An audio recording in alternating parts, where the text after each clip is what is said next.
Notre Dame has USC coming up this weekend as well. He's the head coach of the Fighting Irish, and it's Brian Kelly joining us. How is this different with your kids, even though you want to say it's another game, but how do you say it's just another game even though it's USC coming to town? We don't.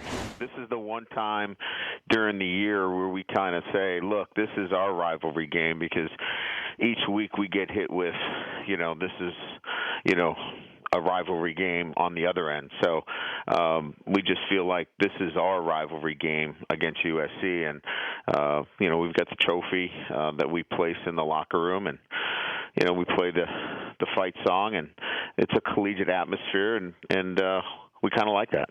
You play their fight song or your fight song? Both. Really?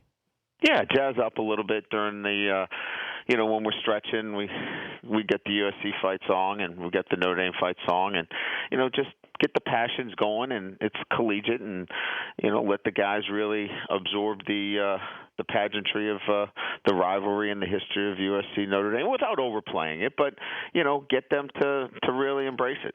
The difference between USC with Lane Kiffin, now Ed Orgeron, I don't know if you can see it on film, but you only have one game to look at. How much different is USC with now Ed as the head coach?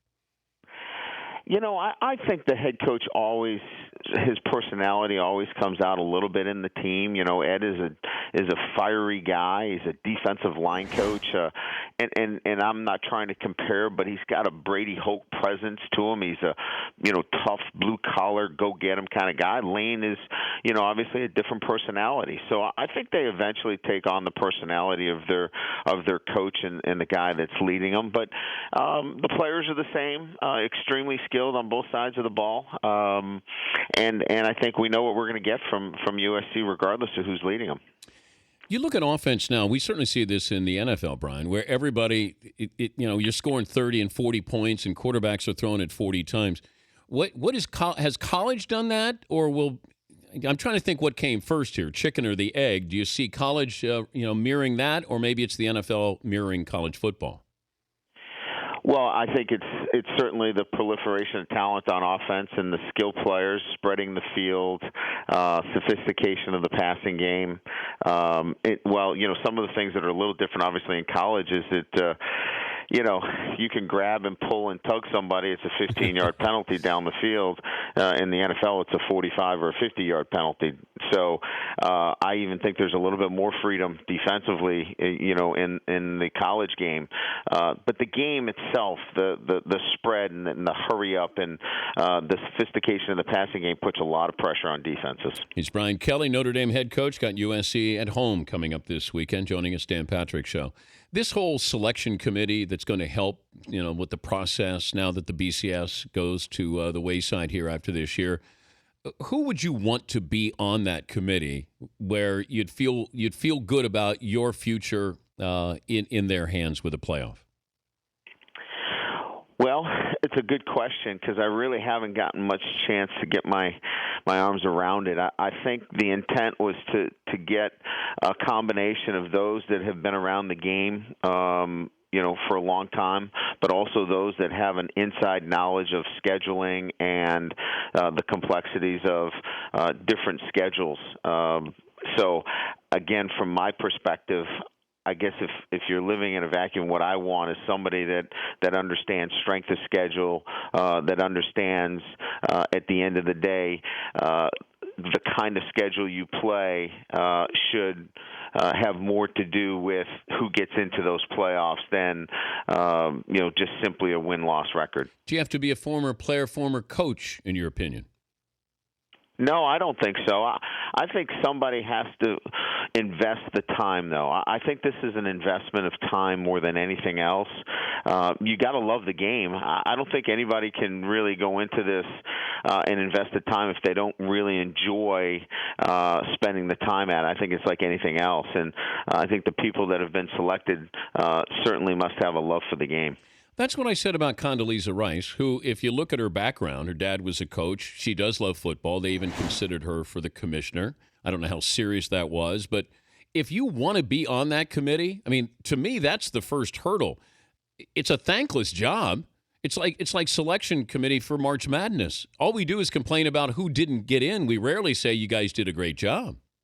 Yeah, I mean, she served our country, and I can tell you, I've been around her on several occasions. I sat with her at a Super Bowl. She knows the game. She's passionate about it. She's bright. She's going to take the time. She's probably the least of my concerns on the committee relative to the people that are made up. She will take the time and the effort to make sure that she is doing the job necessary to select the right people for that. You're at the Super Bowl sitting there talking to her. I was. I sat right next to her. It was awesome. Yeah.